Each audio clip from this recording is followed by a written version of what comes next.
Moby-Dick, or the Whale, by Herman Melville. Chapter 45, The Affidavit.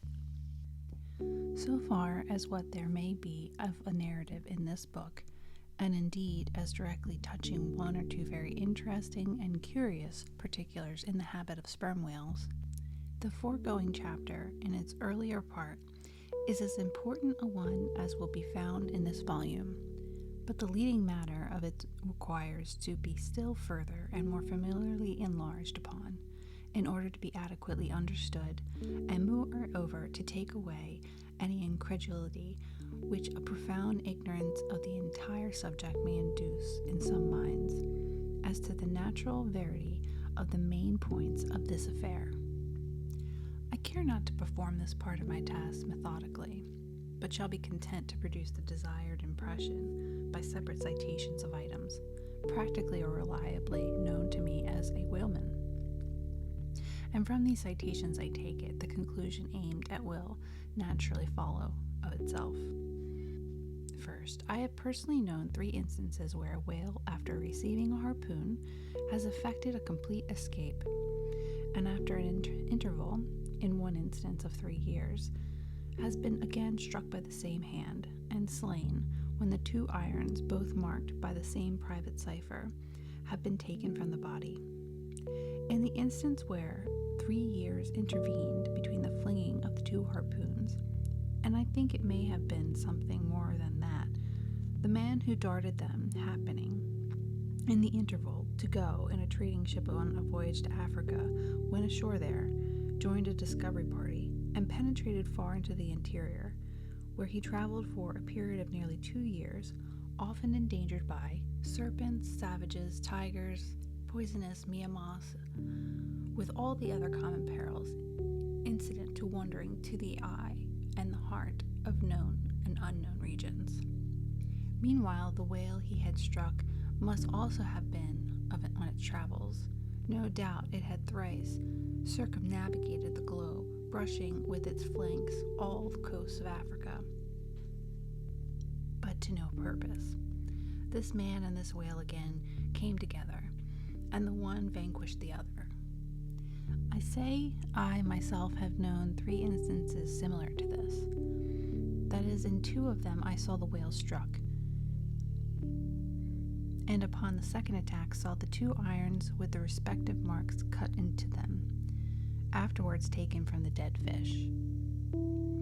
In the 3-year instance, it so fell out that I was in the boat both times, first and the last time distinctly recognized a peculiar sort of huge mole under the whale's eye, which I had observed there 3 years previous. I say 3 years, but I am pretty sure it was more than that. Here are the 3 instances, then, which I personally know the truth of, but I have heard of many other instances from persons whose veracity in the matter there is no good ground to impeach. Secondly, it is well known in the sperm whale fishery, however ignorant the world ashore may be of it, that there have been several memorable historical instances where a particular whale in the ocean has been at distant times and places popularly cognizable. Why such a whale became thus marked was not altogether and originally owing to his bodily peculiarities as distinguished from other whales. For however peculiar in that respect any chance whale may be, they soon put an end to his peculiarities by killing him and boiling him down into a peculiarly valuable oil. No, the reason was this, that from the fatal experiences of the fishery there hung a terrible prestige of perilousness about such a whale as there did about Rinaldo Rinaldi, insomuch that most fishermen were content to recognize him by merely touching his tarpaulins when he would be discovered lounging by them on the sea, without seeking to cultivate a more intimate acquaintance. Like some poor devils ashore that happen to know an irresistible great man, that make distant, unobtrusive salutations to him in the street, lest if they pursued the acquaintance further, they might receive a summary thump for their presumption. But not only did each of these famous whales enjoy great individual celebrity, nay, you may call it an ocean-wide renown, not only was was he famous in life and now is immortal in forecastle stories of after death, but he was admitted into all the rights, privileges, and distinctions of a name. Had as much a name indeed as Cambyses or Caesar. Was it not so of Timor Jack, thou famed Leviathan, scarred like an iceberg, who so long didst lurk in the oriental straits of that name, whose spout was oft seen from the palmy beach of Ombay? Was it not so of, New Zealand Tom, thou terror of all cruisers that crossed their wakes in the vicinity of the tattooed land? Was it not so, Murkwan, king of Japan, whose lofty jet, they say, at times assumed the semblance of Snow White cross against the sky? Was it not so, Don Miguel, whose chillin whale, marked like an old tortoise, with mystic hieroglyphics upon the back? In plain prose, here are 4 whales as well known to the students of cetacean history as Marius and Scylla to the classic scholars. But this is not all. New Zealand Tom and Don Miguel, after at various times creating great havoc among the boats of different vessels, were finally gone in quest of, systematically hunted out, chased and killed by valiant whaling captains who heaved up their anchors with that express object as much in view as in setting out through Narragansett Woods. Captain Church of old had in his mind to capture that notorious murderous savage Anawan, the headmost warrior of the Indian King Philip. I do not know where I can find a better place than just here to make mention of 1 or 2 other things which to me seem important, as in printed form, establishing in all respects the reasonableness of the whole story of the white whale, more especially the catastrophe.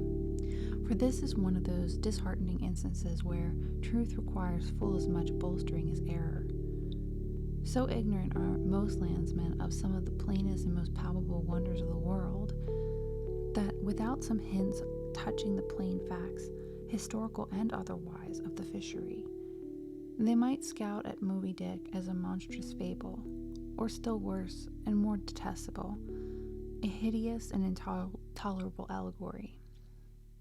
First, though most men have some vague flitting ideas of the general perils of the great fishery, yet they have nothing like fixed vivid conception of those perils, and the frequency with which they recur. One reason, perhaps, is that not 1 in 50 of the actual disasters and deaths by casualties in the fishery ever finds a public record at home, however transient and immediately forgotten that record. Do you suppose that that poor fellow there, who, this moment perhaps caught by the whale line off the coast of New Guinea, is being carried down to the bottom of the sea by the sounding Leviathan, do you suppose that that poor fellow's name will appear in the newspaper obituary you will read tomorrow at your breakfast? No, because the mails are very irregular between here and New Guinea.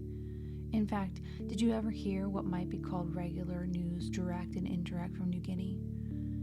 Yet I tell you that upon one particular voyage, which I made to the Pacific, among others, we spoke 30 different ships, every one of which had had a death by a whale, some of them more than one, and 3 had each lost a boat's crew.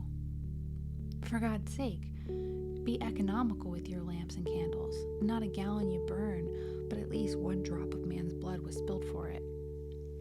Secondly, perhaps the shore have indeed some indefinite idea that a whale is an enormous creature of enormous power. But I have ever found that when narrating to them some specific example of this twofold enormousness, they have significantly complimented me upon my facetiousness. When I declare upon my soul I had no more idea of being facetious than Moses when he wrote the history of the plagues of Egypt. But fortunately, the special point I here seek can be established upon testimony entirely independent of my own. That point is this: the sperm whale is in most cases significantly powerful, knowing, and judiciously malicious, as with direct afterthought to stave in, utterly destroy, and sink a large ship. And what is more, the sperm whale has done it. First, in the year 1820, the ship Essex, Captain Pollard of Nantucket, was cruising in the Pacific Ocean. One day she saw spouts, lowered her boats, and gave chase to a shoal of sperm whales. Ere long, several of the whales were wounded, when suddenly a very large whale escaped from the boats, issued from the shoal, and bore directly down upon the ship. Dashing his forehead against her hull, he so stove her in that in less than 10 minutes she settled down and fell over. Not a surviving plank of her has been seen since. After the severest exposure, part of the crew reached the land in their boats. Being returned home at last, Captain Pollard once more sailed for the Pacific in command of another ship, but the gods shipwrecked him again upon unknown rocks and breakers. For the second ship, he was utterly lost. The forthwith forswearing the sea, he has never tempted it since. At this day, Captain Pollard is a resident of Nantucket. I have seen Owen Chase, who was chief mate of the Essex at the time of the tragedy. I have read his plain and faithful narrative. I have conversed with his son, and all this within a few miles of the scene of the catastrophe. Secondly, the ship Union, also of Nantucket, was in the year 1807, totally lost off the Azores by a similar onset. By the authentic particulars of this catastrophe I have never chanced to encounter, though from the whale hunters I have now and then heard casual allusions to it. Thirdly, some 18 or 20 years ago, Commodore J, then commanding an American sloop of war of the first class, happened to be dining with a party of whaling captains on board a Nantucket ship in the harbor of Sandwich Islands. Conversation turning upon whales, the Commodore was pleased to be skeptical touching the amazing strength ascribed to them by the professional gentlemen present. He preemptively denied, for example, that any whale could so smite his stout sloop of war as to cause her to leak so much as a thimbleful. Very good, but there is more coming. Some weeks after, the Commodore set sail in this impregnable craft for Valparaiso, but he was stopped on the way by a portly sperm whale that begged a few moments' confidential business with him. That business consisted in fetching the Commodore's craft such a thwack that with all his pumps going, he made straight for the nearest port to a heavy down and repair. I am not superstitious, but I consider the Commodore's interview with that whale as providential. Was not Saul of Tarsus converted from the unbelief by similar fright? I tell you, the sperm whale will stand no nonsense. I will now refer you to Langdorf's voyages for a little circumstance in point, peculiarly interesting to the writer hereof. Langsdorff, you must know, by the way, was attached to the Russian Admiral Krusenstern's famous discovery expedition in the beginning of the present century. Captain Langsdorff thus begins his 17th chapter. By the 13th of May, our ship was ready to sail, and the next day we were out in the open sea on our way to Okhotsk. The weather was very clear and fine, but so intolerably cold that we were obliged to keep on our fur clothing. For some days we had very little wind. It was not till the 19th that a brisk gale from the northwest sprang up. An uncommon large whale, the body of which was larger than the ship itself, lay almost at the surface of the water, but was not perceived by anyone on board till the moment when the ship, which was in full sail, was almost upon him, so that it was impossible to prevent its striking against him. We were thus placed in the most imminent danger, as this gigantic creature, setting up its back, raised the ship 3 feet at least out of the water. Below, the masts reeled, and the sails fell altogether, while we, who were below all, sprang instantly upon the deck, concluding that we had struck upon some rock. Instead of this, we saw the monster sailing off with the utmost gravity and solemnity. Captain de Wolf applied immediately to the pumps to examine whether or not the vessel had received any damage from the shock. but we found that very happily it had escaped entirely uninjured. Now, the Captain de Wolfe here alluded to as commanding the ship in question is a New Englander who, after a long life of unusual adventures as a sea captain, this day resides in the village of Dorchester near Boston. I had the honor of being a nephew of his. I have particularly questioned him concerning this passage in Langsdorff. He substantiates every word. The ship, however, was by no means a large one. A Russian craft built on the Siberian coast and purchased by my uncle after bartering away the vessel in which he sailed from home. In that up-and-down manly book of old-fashioned adventure, so full, too, of honest wonders, the voyage of Lionel Wafer, one of ancient Dampier's old chums, I found a little matter set down, so like just quoted from Langsdorff, that I cannot forbear inserting it here for a collaborative example, if such be needed. Lionel, it seems, was on his way to John Ferdinando, as he calls the modern Juan Fernandez.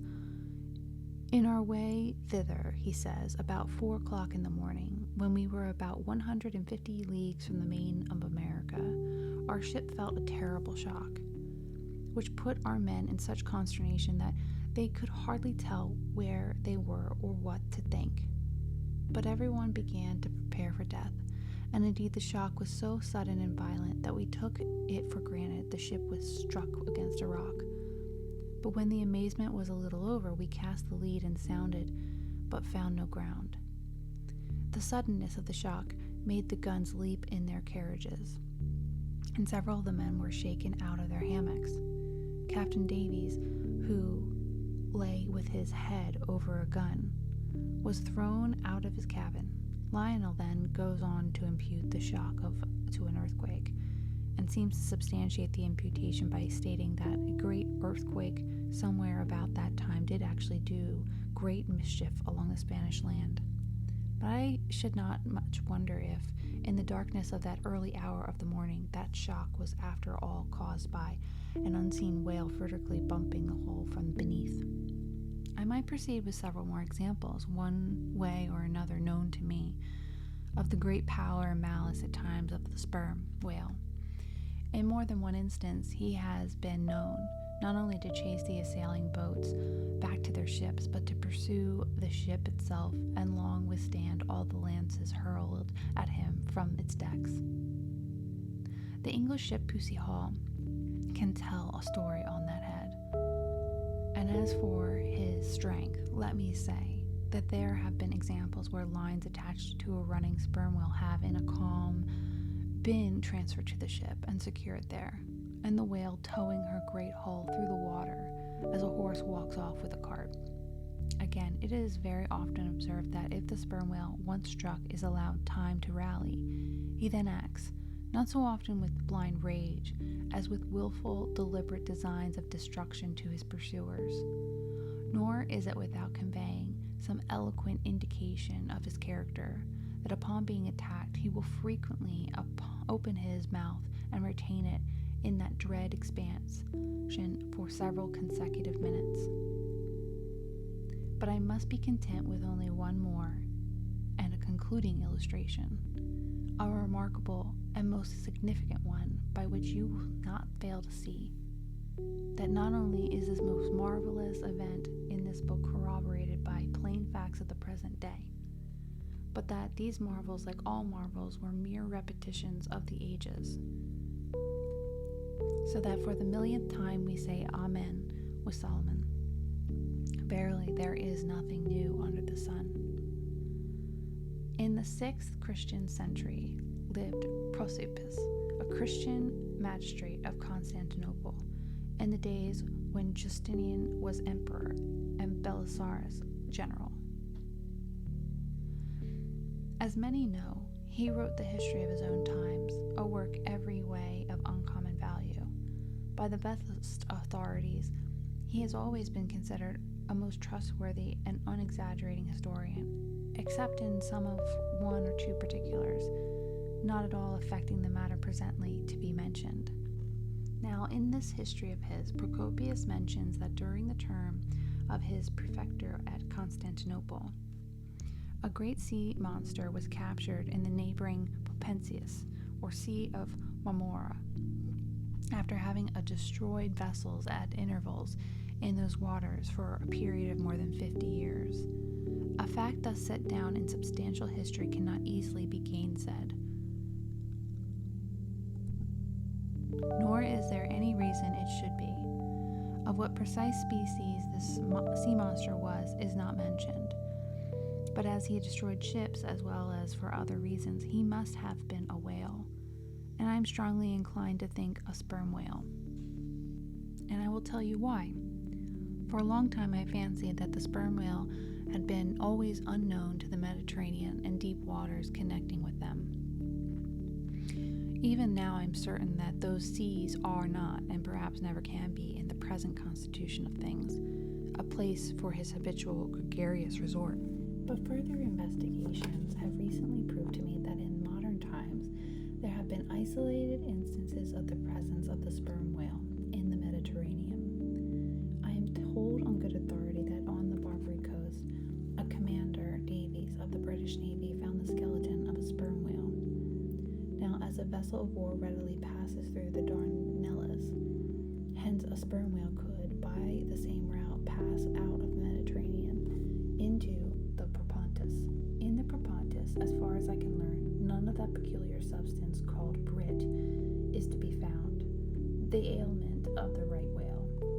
But I have every reason to believe that the food of the sperm whale, squid, or cuttlefish lurks at the bottom of that sea, because large creatures, but by no means the largest of any sort, have been found at its surface.